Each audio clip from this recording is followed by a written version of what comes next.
आपके घर में रात को कौन आता है। 3 संकेत मिले तो समझ जाना बड़ा रहस्य खुलने वाला है।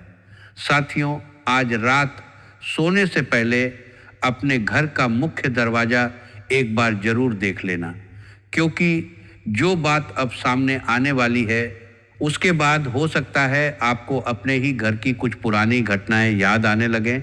ऐसी घटनाएं जिन्हें आपने कभी संयोग कहकर छोड़ दिया था।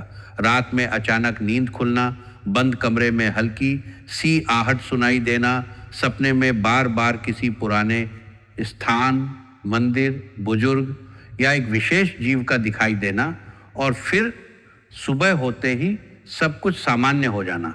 लेकिन सवाल यह है कि अगर ये सब केवल संयोग है तो एक ही तरह के संकेत बार बार क्यों दोहराए जा रहे हैं।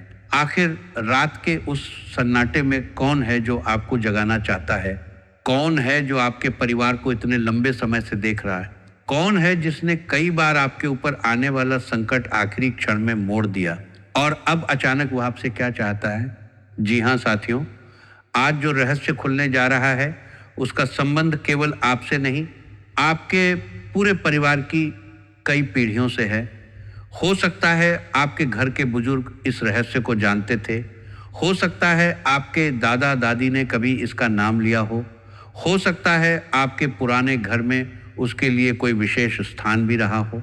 लेकिन समय के साथ सब कुछ बदल पा रही गया।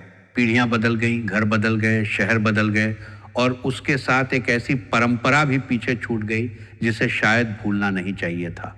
अब वही भूली हुई शक्ति प्रतीकों के माध्यम से जैसे फिर से दस्तक दे रही है। लेकिन ध्यान रखिएगा, मैं अभी उसका नाम नहीं बताऊंगा, क्योंकि उसका नाम जानने से पहले आपको 3 ऐसे संकेत समझने होंगे और अगर इन 3 में से 2 संकेत भी आपके जीवन में दिखाई दे रहे हैं तो आज की पूरी बात आपके लिए बहुत महत्वपूर्ण होने वाली है।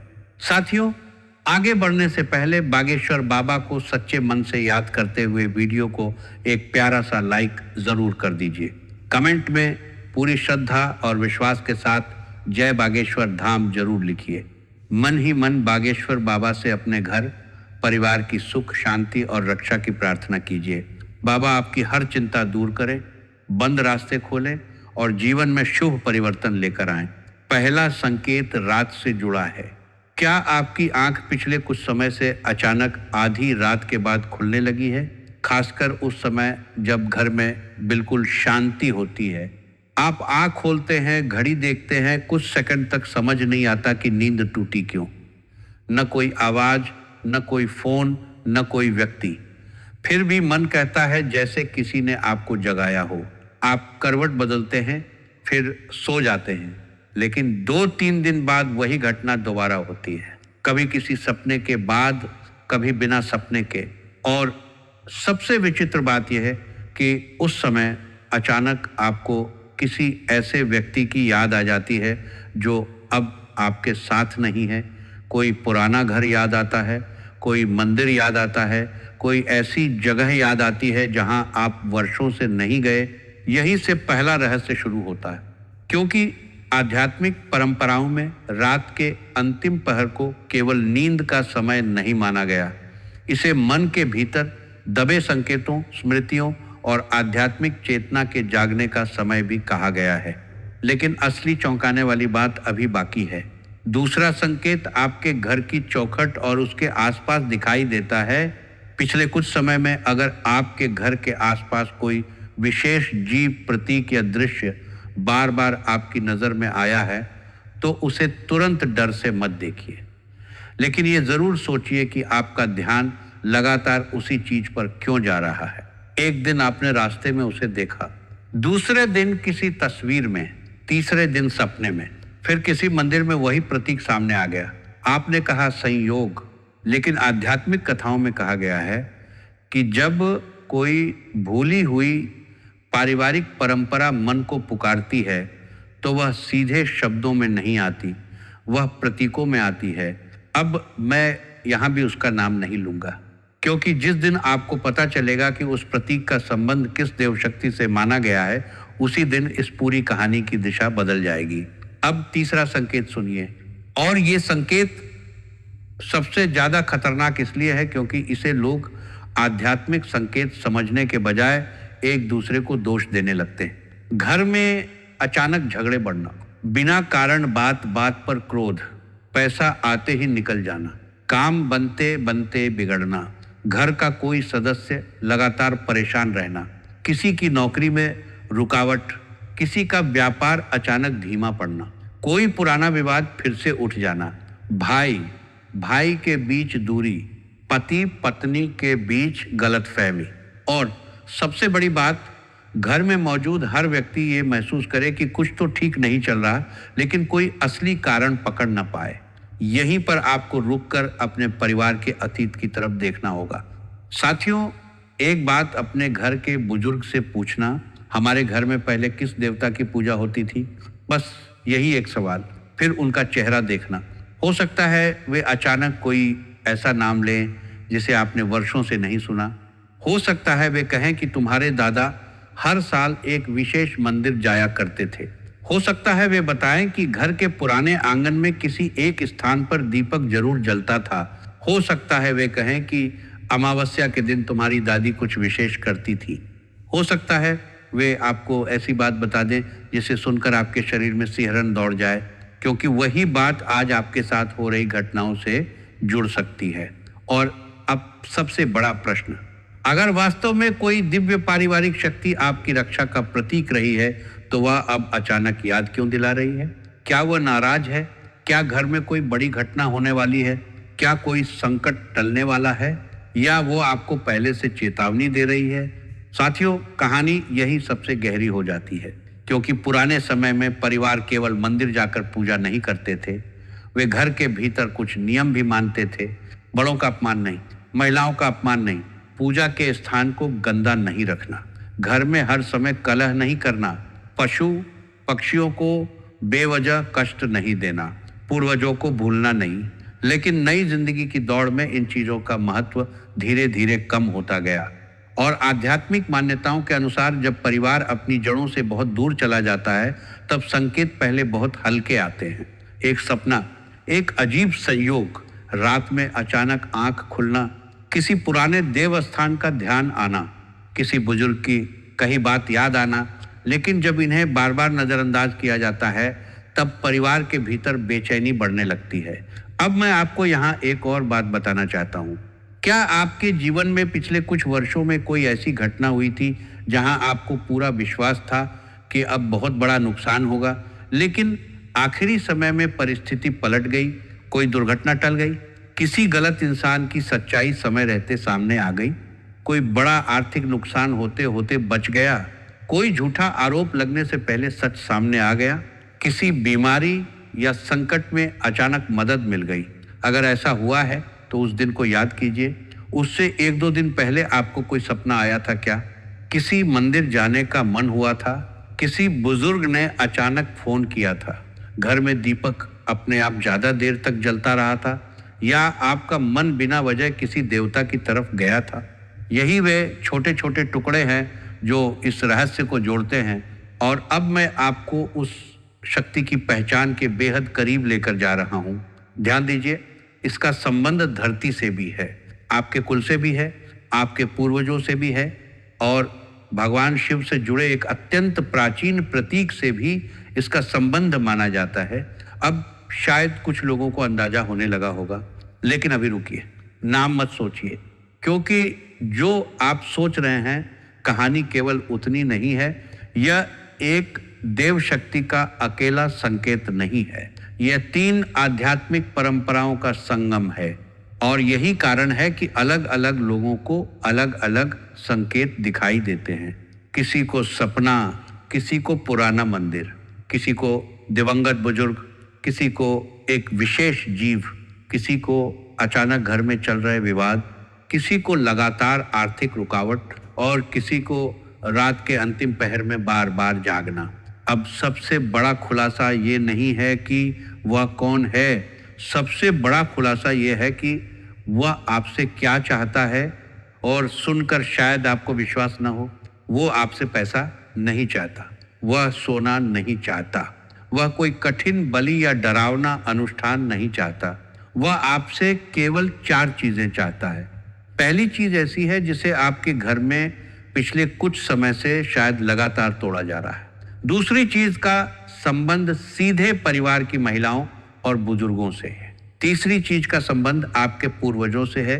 और चौथी चीज, अगर आपने उसे समझ लिया तो आपको यह भी समझ आ जाएगा कि बार बार बनते काम क्यों रुक रहे थे और घर में शांति क्यों कम होती जा रही थी। इसलिए आगे की बात बिल्कुल मत छोड़िएगा, क्योंकि अब हम पहले संकेत से पर्दा उठाने वाले हैं। और जैसे ही पहला पर्दा उठेगा आपको समझ आने लगेगा कि रात में आपकी नींद अचानक क्यों टूटती है, क्यों आपका ध्यान बार बार एक ही प्रतीक की तरफ जाता है, क्यों आपके परिवार के पुराने लोगों ने उस शक्ति को कभी साधारण नहीं माना, और क्यों आज इतने वर्षों बाद फिर उसी का स्मरण आपके सामने आ रहा है।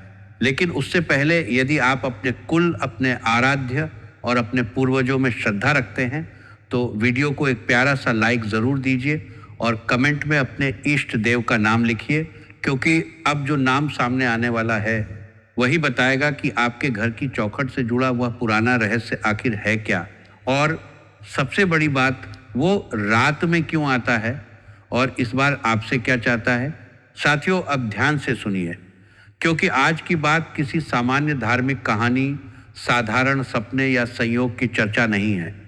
पिछले कुछ समय से अगर रात के समय आपकी नींद अचानक खुल रही है, किसी अनजान सी बेचैनी के कारण आप बार बार जाग जाते हैं, सपने में पुराना घर, कोई मंदिर, शिवलिंग, नाग, कोई दिवंगत बुजुर्ग या ऐसी जगह दिखाई देती है जिसे आपने वर्षों से नहीं देखा, तो इस बात को सुनते समय अपने मन को शांत रखिए, डरिए बिल्कुल नहीं, क्योंकि हर सपना कोई भविष्यवाणी नहीं होता, हर आहट कोई रहस्य नहीं होती और हर घटना के पीछे कोई अलौकिक कारण नहीं होता।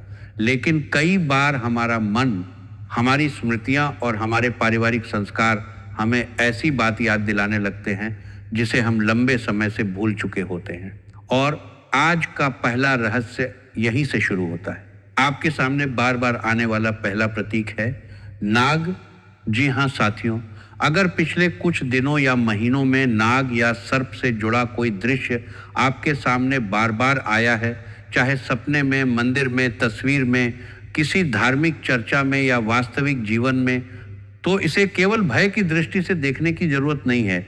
भारतीय धार्मिक परंपराओं में नाग को भगवान शिव से जोड़ा गया है। नाग भूमि, संरक्षण और कई पुरानी पारिवारिक परंपराओं का भी प्रतीक रहा है। लेकिन यहाँ आपको एक बहुत महत्वपूर्ण बात समझनी होगी। अगर वास्तविक जीवन में कोई सांप दिखाई दे तो उसके पास जाने, उसे पकड़ने या उसे छेड़ने की कोशिश बिल्कुल न करें। सुरक्षित दूरी बनाए रखें और ज़रूरत हो तो संबंधित वन्यजीव विशेषज्ञ की सहायता लें। श्रद्धा अपनी जगह है और सुरक्षा अपनी जगह। लेकिन अगर नाग का प्रतीक बार बार सपने या स्मृतियों में आ रहा है तो संभव है आपका मन आपको आपके परिवार की किसी पुरानी परंपरा की याद दिला रहा हो। एक बार अपने दादा दादी या परिवार के पुराने लोगों की बातें याद कीजिए। क्या कभी आपके घर में नाग पंचमी के दिन विशेष पूजा होती थी? क्या किसी पुराने खेत, कुएं, पेड़, घर या जमीन के पास कोई स्थान था जिसे छेड़ने से बुजुर्ग मना करते थे? क्या परिवार में कोई पुराना शिव मंदिर बहुत महत्वपूर्ण माना जाता था? क्या किसी शादी, बच्चे के जन्म या नए घर के निर्माण से पहले परिवार किसी विशेष मंदिर में जाता था? क्या आपके दादा दादी किसी एक देवता का नाम बार बार लिया करते थे? अगर इनमें से कोई बात आपके परिवार में रही है तो इस कहानी का दूसरा दरवाजा खुल जाता है। और दूसरा रहस्य जुड़ा है आपके कुल देवता और कुलदेवी से। साथियों, पहले परिवार केवल एक घर में रहने वाले लोगों का समूह नहीं हुआ करता था। परिवार अपनी परंपराओं से जुड़ा होता था। किसी के कुल देवता होते थे, किसी की कुलदेवी, किसी का ग्राम देवता, किसी का शिव स्थान, किसी का देवी मंदिर, किसी का हनुमान स्थान। बड़े काम से पहले परिवार अपने आराध्य को याद करता था। शादी से पहले पूजा होती थी, संतान होने के बाद देव स्थान जाया जाता था। नए घर में प्रवेश से पहले परिवार की पुरानी परंपरा निभाई जाती थी। लेकिन समय बदला, लोग गांव छोड़कर शहर आ गए, पुराने घर बिक गए, बुजुर्ग एक एक करके इस दुनिया से चले गए और नई पीढ़ी को पढ़ाई, नौकरी और जीवन की दौड़ में इतना समय नहीं मिला कि वह पूछ सके हमारे कुल देवता कौन है, हमारा कुल स्थान कहाँ है, दादा दादी किस मंदिर में जाते थे। और धीरे धीरे पीढ़ियों पुरानी जानकारी समाप्त होने लगी। यहीं से तीसरा रहस्य जुड़ता है, पितरों से। क्या कभी ऐसा हुआ है कि आप सामान्य रूप से अपना काम कर रहे हों और अचानक किसी दिवंगत दादा दादी, माता पिता या बुजुर्ग की बहुत तेज याद आ जाए बिना किसी कारण? आप बाजार में हों और अचानक पुराने घर की याद आ जाए। आप रात में सोए हों और सपने में वही पुराना आंगन दिखाई दे, वही दरवाजा, वही दीवार, वही चारपाई, वही बुजुर्ग आपको देखते हुए नजर आए। और जब नींद खुले तो कुछ देर तक मन भारी रहे। साथियों, इसका अर्थ तुरंत यह मत निकालिए कि कोई अदृश्य शक्ति आपको बुला रही है। कई बार हमारा मन अपने जीवन की जड़ों को याद करता है, लेकिन इस पूरे रहस्य में सबसे रोचक बात यह है कि 3 चीजें एक साथ जुड़ रही हैं। नाग का प्रतीक, कुल देवता की भूली हुई परंपरा और पितरों की स्मृति। अब शायद आप समझ रहे होंगे कि आज की बात केवल ये नहीं है कि रात में कौन आता है। असली सवाल यह है, आपको क्या याद दिलाया जा रहा है। और अब सबसे बड़ा खुलासा शुरू होता है। वह शक्ति आपसे 4 चीजें चाहती है। पहली चीज, घर की शुद्धता। लेकिन ध्यान रखिए, शुद्धता का मतलब केवल पूजा घर की सफाई नहीं है। आपने कई घरों में देखा होगा कि सुबह पूजा होती है, घंटी बजती है, दीपक जलता है, लेकिन उसके कुछ समय बाद घर में झगड़ा शुरू हो जाता है। भाई भाई से बात नहीं करता, पति पत्नी एक दूसरे का सम्मान नहीं करते, माता पिता से ऊंची आवाज में बात की जाती है, पुरानी बातों को लेकर रोज ताने दिए जाते हैं। तो वहां केवल अगरबत्ती जलाने से शांति कैसे आएगी? घर की वास्तविक शुद्धता व्यवहार से शुरू होती है। अगर किसी बात को लेकर लंबे समय से मन में गुस्सा है तो बैठकर बात कीजिए। अगर पैसे को लेकर विवाद है तो साफ हिसाब कीजिए। अगर किसी रिश्तेदार ने गलतफहमी पैदा की है तो सच्चाई समझिए। अगर परिवार का कोई सदस्य जिम्मेदारी नहीं निभा रहा तो नाराजगी दबाने की बजाय शांति से बात कीजिए, क्योंकि कई बार जिसे लोग घर की नकारात्मक ऊर्जा कहते हैं उसके पीछे असली कारण होता है सालों से जमा नाराजगी। अब दूसरी मांग, घर की महिलाओं और बुजुर्गों का सम्मान। साथियों, अगर घर की माँ सुबह सबसे पहले उठे, पूरे घर के लिए काम करे, बीमारी में भी खाना बनाए और बदले में उसे अपमान मिले, तो घर का माहौल अच्छा कैसे होगा? अगर पत्नी की हर बात को छोटा समझा जाए, अगर बेटी की इच्छा को हर बार दबाया जाए, अगर बहू को केवल जिम्मेदारियां मिलें, सम्मान नहीं, अगर बुजुर्ग पिता एक कमरे में बैठकर किसी से बात करने का इंतजार करते रहें, तो वहां बाहर से कितनी भी पूजा क्यों न हो, भीतर की शांति टूटने लगती है। इसीलिए अगर कुछ बदलना है तो सबसे पहले सम्मान लौटाइए। तीसरी मांग है पूर्वजों का स्मरण। इसके लिए आपको कोई बहुत बड़ा अनुष्ठान करना जरूरी नहीं। किसी जरूरतमंद को भोजन दीजिए, किसी बुजुर्ग की मदद कीजिए, पक्षियों के लिए पानी रखिए, किसी असहाय व्यक्ति की सहायता कीजिए। और कभी कभी अपने दिवंगत माता पिता, दादा दादी या पूर्वजों को याद करके मन ही मन कहिए, आपने जो जीवन दिया उसके लिए धन्यवाद। लेकिन एक बहुत महत्वपूर्ण बात, अगर आपके माता पिता जीवित हैं तो उनकी सेवा सबसे पहले है। जीवित माता पिता को दुख देकर पितरों के नाम पर दान करना अधूरा भाव है। चौथी मांग है, अपने कुलदेवता को पहचानिए। अगर आपको अपने कुलदेवता या कुलदेवी का नाम पता है तो अच्छी बात है, अगर नहीं पता तो घर के बुजुर्गों से पूछिए। मामा, चाचा, ताऊ, बुआ, दादा के भाई, पुराने रिश्तेदार, किसी से भी पूछिए। अपने पैतृक गांव के लोगों से जानकारी लीजिए, पुराने मंदिरों के बारे में पता कीजिए। दादी किस देवी का नाम सबसे अधिक लेती थी? दादा किस मंदिर में जाते थे? शादी के बाद परिवार किस स्थान पर माथा टेकता था? ये जानने की कोशिश कीजिए। हो सकता है तुरंत जवाब न मिले, लेकिन तलाश करते करते आपको अपने परिवार की ऐसी कहानी पता चल जाए जिसका आपको आज तक अंदाजा भी नहीं था। अब यहाँ कहानी और गहरी होती है, क्योंकि आने वाले समय में आपके सामने एक बड़ा निर्णय आ सकता है। ये धन से जुड़ा हो सकता है, रिश्ते से, परिवार से, जमीन या संपत्ति से, नौकरी से या किसी ऐसे व्यक्ति से जो लंबे समय बाद आपकी जिंदगी में वापस आ सकता है। और इस समय आपको 3 गलतियों से बचना है। पहली, जल्दबाजी। कोई भी बड़ा निर्णय केवल भावनाओं में आकर मत लीजिए। दूसरी, गलत व्यक्ति पर आंख बंद करके विश्वास। और तीसरी, सबसे खतरनाक, डर के कारण गलत निष्कर्ष पर पहुंच जाना। अगर कोई सपना आ गया, रात में नींद खुल गई, घर में कुछ दिन तनाव बढ़ गया या कोई काम रुक गया, तो तुरंत यह मत मान लीजिए कि कोई बड़ी नकारात्मक शक्ति आपके पीछे पड़ गई है। डर इंसान की सोचने की क्षमता कम कर देता है और डर के समय ही गलत लोग फायदा उठाते हैं। कोई व्यक्ति कहे कि आपके घर में बहुत बड़ा दोष है, तुरंत हजारों या लाखों का अनुष्ठान कराना होगा, तो पहले सोचिए। भगवान के नाम पर डराने वाले हर व्यक्ति पर विश्वास मत कीजिए। आपकी आस्था आपकी शक्ति होनी चाहिए, कमजोरी नहीं। अब धन की बात, अगर अचानक कोई व्यक्ति बड़ा आर्थिक अवसर लेकर आए और कहे आज ही पैसा लगाना होगा, यह मौका फिर नहीं आएगा। गारंटी है कुछ दिनों में पैसा दोगुना होगा, किसी को बताना मत। तो सबसे पहले रुक जाइए, कागज पढ़िए, शर्तें समझिए, जरूरत हो तो किसी जानकार से सलाह लीजिए। किसी के कहने पर तुरंत निवेश मत कीजिए, बिना पढ़े हस्ताक्षर मत कीजिए। याद रखिए, घर की रक्षा केवल पूजा से नहीं होती, समझदारी से भी होती है। अब रिश्तों का संकेत भी बहुत महत्वपूर्ण है। कोई पुराना व्यक्ति वापस आ सकता है, पुराना प्रेमी, पुराना मित्र, कोई रिश्तेदार या कोई ऐसा इंसान जिससे आपका रिश्ता टूट चुका था। वह कह सकता है मुझसे गलती हुई, मैं बदल चुका हूं, एक मौका और दे दो। अब आपको केवल उसकी बात नहीं सुननी है, उसके कर्म देखने हैं। क्या उसने अपनी गलती मानी? क्या उसने वास्तव में अपना व्यवहार बदला?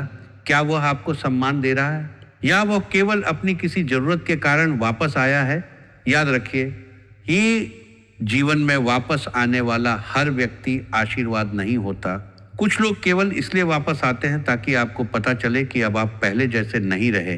अब परिवार की बात, घर में कोई पुरानी बात अचानक सामने आ सकती है। संपत्ति का मामला, जमीन का मामला, पुराना बंटवारा, कोई छिपा हुआ कागज, किसी बुजुर्ग का फैसला या वर्षों पुराना विवाद। अगर ऐसा हो तो गुस्से में उसी दिन फैसला मत करना। पूरा सच सुनना, कागज देखना, रिकॉर्ड जांचना, क्योंकि आधा सच कई बार पूरे परिवार में आग लगा देता है।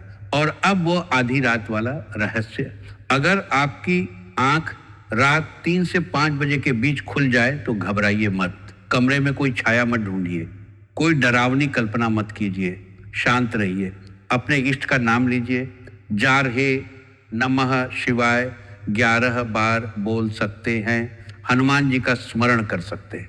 फिर अपने कुलदेवता, माता पिता और पूर्वजों को मन ही मन प्रणाम कीजिए। बस इतना। अगर कोई सपना लगातार कई बार दिखाई दे तो सुबह उसे लिख लें। कुछ दिनों बाद देखिए उसमें कौन सी चीज बार बार दिखाई दे रही है। पुराना घर, मंदिर, बुजुर्ग, नाग, पानी, कोई विशेष स्थान। लेकिन उसे देखकर डरना नहीं है, उसे केवल समझना है। अब अपने घर के मुख्य द्वार को भी देखिए, क्या वहां लंबे समय से कबाड़ जमा है? टूटे सामान, पुराने जूते, बेकार डिब्बे, क्या चौखट की सफाई नहीं हुई? उसे साफ कीजिए। अगर पहले आपके घर में मुख्य द्वार के पास दीपक जलता था, कोई धार्मिक चिन्ह लगाया जाता था या कोई विशेष परंपरा निभाई जाती थी, तो अपने बुजुर्ग से पूछिए ये क्यों किया जाता था। संभव है इसी एक सवाल से परिवार का बहुत पुराना रहस्य खुल जाए। और आने वाले दिनों में 4 संकेतों पर ध्यान दीजिए। अचानक किसी पुराने मंदिर जाने का मन करना, किसी बुजुर्ग का परिवार की पुरानी परंपरा के बारे में कुछ बताना, घर की सफाई में पुरानी धार्मिक वस्तु, फोटो या पुस्तक मिलना, या अचानक पैतृक गांव, पुराने घर या कुलस्थान की चर्चा शुरू होना। इसे तुरंत चमत्कार मत मानिए, लेकिन इसे पूरी तरह अनदेखा भी मत कीजिए। हो सकता है इसी बहाने आपको पहली बार पता चले कि आपके परिवार का वास्तविक कुलस्थान कहाँ है। और अब इस पूरी कहानी का अंतिम रहस्य समझिए। जिस शक्ति को आपने रात में आने वाला कोई देवता समझा, उसकी वास्तविक उपस्थिति शायद किसी डरावनी छाया में नहीं है। वह आपकी दादी द्वारा जलाया गया दीपक है। वह पिता की दी हुई सीख है। वह दादा की कही चेतावनी है। वह माँ की प्रार्थना है। वह आपके कुलदेवता की परंपरा है। वह आपके पितरों की स्मृति है। वह भगवान शिव से जुड़ी नाग श्रद्धा है। और इन सब का संदेश एक ही है, अपनी जड़ों को मत भूलिए। अपने घर को केवल ईंट और दीवार का ढांचा मत बनने दीजिए, उसे परिवार बनाकर रखिए। अगर घर में झगड़ा है तो समाधान खोजिए। अगर धन रुक रहा है तो अपने खर्च और फैसलों को देखिए। अगर कोई धोखा दे रहा है तो आंख बंद करके भरोसा मत कीजिए। अगर कोई पुराना व्यक्ति लौटे तो उसके शब्दों से अधिक कर्म देखिए। अगर आपको अपने कुलदेवता का नाम नहीं पता तो उसे जानने की कोशिश कीजिए। अपने माता पिता का सम्मान कीजिए। घर की महिलाओं का सम्मान कीजिए। बुजुर्गों की बात सुनिए। पूर्वजों को याद कीजिए। और सबसे महत्वपूर्ण, डर में नहीं, विवेक में रहिए, क्योंकि सच्ची देव कृपा आपको भयभीत नहीं करती। वह आपको सही और गलत पहचानने की बुद्धि देती है। तो अब शायद आपको उत्तर मिल चुका है।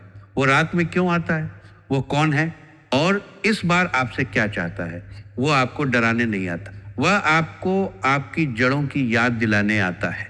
वह चाहता है कि आप अपने कुल को न भूलें, अपने पूर्वजों का सम्मान करें, अपने घर में शांति बनाए रखें और किसी भी बड़े निर्णय में विवेक का साथ न छोड़ें। अगर आज की यह बात आपके हृदय तक पहुंची है तो वीडियो को एक प्यारा सा लाइक ज़रूर दीजिए और कमेंट में अपने आराध्य का नाम श्रद्धा से लिखिए। और जाते जाते केवल एक बात याद रखिए, जिस घर में श्रद्धा हो, माता पिता का सम्मान हो, महिलाओं की इज्जत हो, बुजुर्गों का आशीर्वाद हो और परिवार में एकता हो, उस घर की सबसे बड़ी रक्षा किसी अदृश्य शक्ति से पहले स्वयं उस परिवार की सकारात्मक शक्ति करती है। जय आपके आराध्य की।